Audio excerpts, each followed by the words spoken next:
Last week, we talked about forgiveness.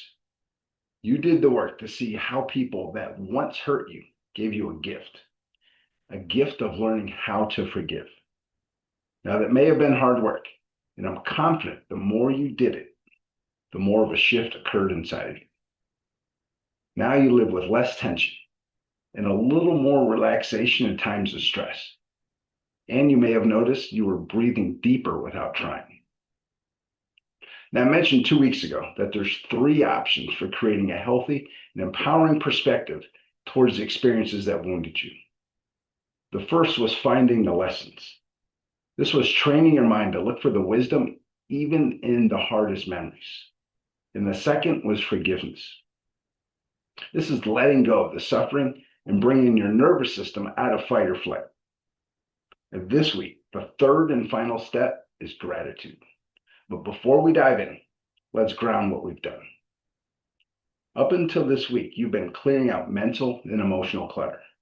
You made space for more beauty in your experiences. And gratitude is what fills that space with love, healing, and happiness. And you'll feel love when you start letting it in, not as a concept, but as a feeling you embody. And if forgiveness is cleaning the wound, gratitude is the kiss that makes it feel better. And I get that gratitude may sound a little cliche, especially if you're still angry and grieving. I mean, you may be asking yourself, how the hell am I supposed to be grateful for that asshole and what they did? Those are fair questions, and you don't have to be polite about it. Just be honest with yourself. Know that you can't fake gratitude. You may be able to think grateful thoughts, but gratitude is about how you feel. So let's start with this question. Why would I be grateful at all? Take a moment to think about what just came up. Don't censor it. Maybe part of you still is bitter and still wants an apology. But let me tell you when I finally saw the truth for myself. When I was recovering from my divorce, I had moments I was furious and depressed that my marriage didn't go the way I thought it should. I was struggling to see the good in my divorce. And unlike my ex-wife, who seems to find things to be grateful for in anything, I was not grateful. And when I started putting my focus on gratitude and writing down things I could be grateful for, at first it felt a little conceptual and fake, like I was trying to fake it till you make it type of thing. I would write very basic things like I could breathe and I have a pen to write with. But after a week or so of writing down things to be grateful for, I realized this small practice was changing me. I would wake up more excited for the day and go to sleep proud of what I did. The anger and depression were losing their grip. Gratitude didn't change what I experienced, it changed who I was in those experiences. I stopped asking, why did this happen to me? And I started asking, what is this trying to give me? That question changed everything. And once that shifted, life became more enjoyable. And when I didn't get what I wanted, I was able to navigate life without wanting to give up. And then it hit me. Peace isn't about getting your way, it's about being okay either way. Gratitude isn't approval of what happened, it's a recognition of what it gives you. Now, forgiveness released your pains. Gratitude is reclaiming your power. So when you start to see even the worst experiences as teachers, you begin to fall a little bit more in love with life. And that's what gratitude is. Being in love with the experiences. And when you reach a level of acceptance where love replaces resentment, things that once felt ugly start to feel good. Not because it was pleasant, but because it shaped you. And every scar has a story. And when you learn how to love the story, the scar becomes a beauty mark. And at first, this process may feel messy and things may actually feel worse. And you may be opening old wounds that are sensitive. and it feels like it's going to get worse before it gets better. But each time you look at a painful memory with a grateful heart, you'll heal part of your body and close an open circuit in your mind. You'll replay less of the what ifs and should haves, the loops that have been draining your energy and keeping you distracted, and keeping you living in regrets from the past and fear of the future. Gratitude completes the loop and helps you live in the present. Being grateful says it happened, it mattered, and I appreciate it happened. When the loop closes, the energy that was used to fuel regret and fear becomes the power for the present. You're filled with the beauty of the moment. And that is part of what gratitude does. It helps you let go of wanting to change your past. And by letting go of wanting to change your past, you're actually doing some more forgiveness. You open mental, emotional, and physical space for greater things to enter. And your willingness and capacity to allow and receive expands. And as you live from gratitude, you begin to attract more things to be grateful for. And this isn't because the universe changes. It's because you change your frequency and your awareness. When you focus on what's complete, you stop thinking from lack, and life stops feeling like there's something missing. It's like being in a pool surrounded by water. There's no such thing as dry. When you're in gratitude, there's no such thing as scarcity.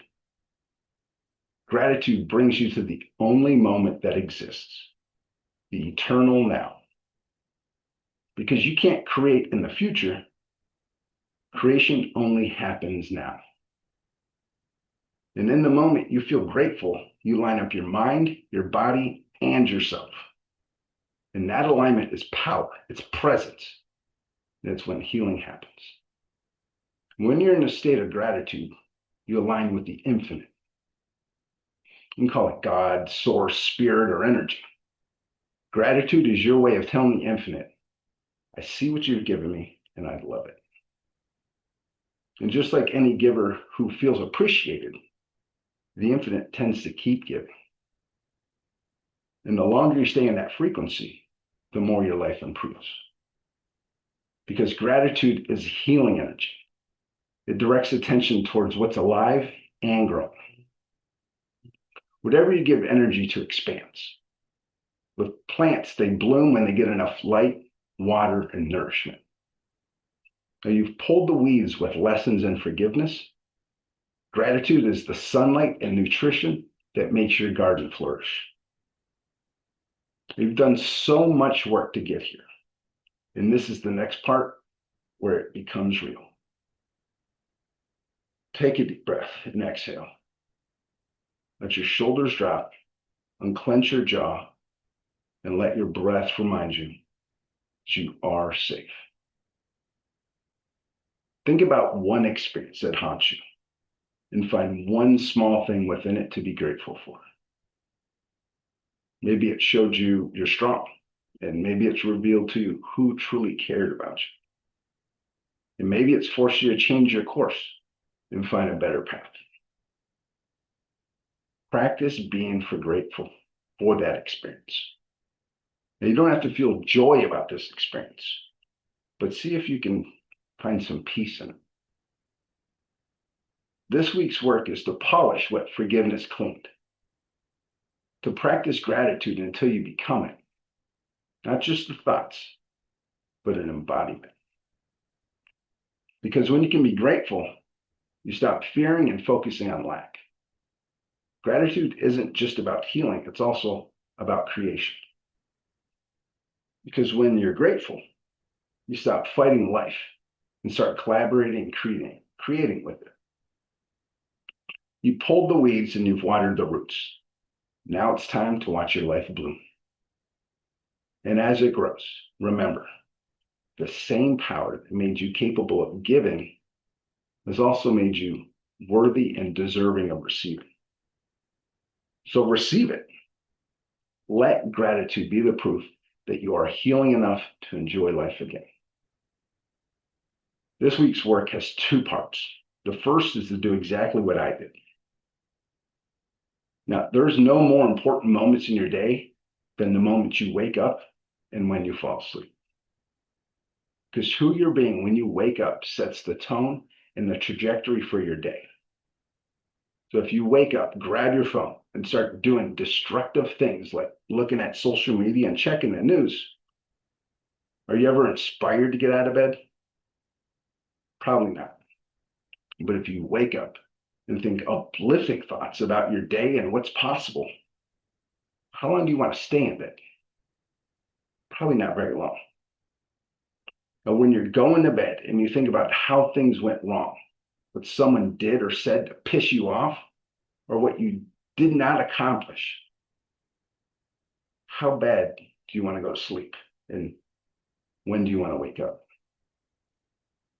But when you do the opposite and focus on how fun and rewarding your day was, do you want to go to sleep? And how much are you looking forward to waking up? Gratitude gives you control of how you feel and think when you wake up and when you go to sleep. Gratitude can be easier practice to do than finding lessons and forgiveness in painful experiences. Your practice this week is what I did. Write 10 things to be grateful for before you get out of bed, and then 10 things to be grateful for before you go to sleep. But don't just list them like it's a checklist. Write down what you're grateful for and why you're grateful, and feel it in the moment as it happened. The goal isn't to just finish a list. It's to start training your mind to look for experiences to be grateful for, to let your body feel grateful, and also let your body get familiar and comfortable with being grateful. If you're not sure what gratitude feels like, it feels like love. Love for the memory. Your list doesn't have to be life-changing things, but when you focus on them, they may become life-changing things. You can start with simple things that maybe you've taken granted for. Like you have electricity. You can watch this video. You have clean water to drink, and you have a bed to sleep on. And if you get a promotion or something cool happens, you can add that to the list too. The second part of the work this week is to go back to what you've written down the last 3 weeks. This is really where the greatest reward will be. Start with the experiences that you did forgiveness in and become grateful for that. And after you finish that, work in the experiences that you learned a lesson and become grateful for that. And work in the experiences that you wrote down in week 2 that you still have negative emotional charges. You're starting in forgiveness first because it'll be easier to practice gratitude with those than lessons. Then lessons will be easier than experiences that you still have negative emotions about. And if no one has told you lately, I'm proud of you. You didn't just survive your past. You turned it into wisdom and growth. And if you've done the work the way the work was designed, you've done heavy work that was difficult.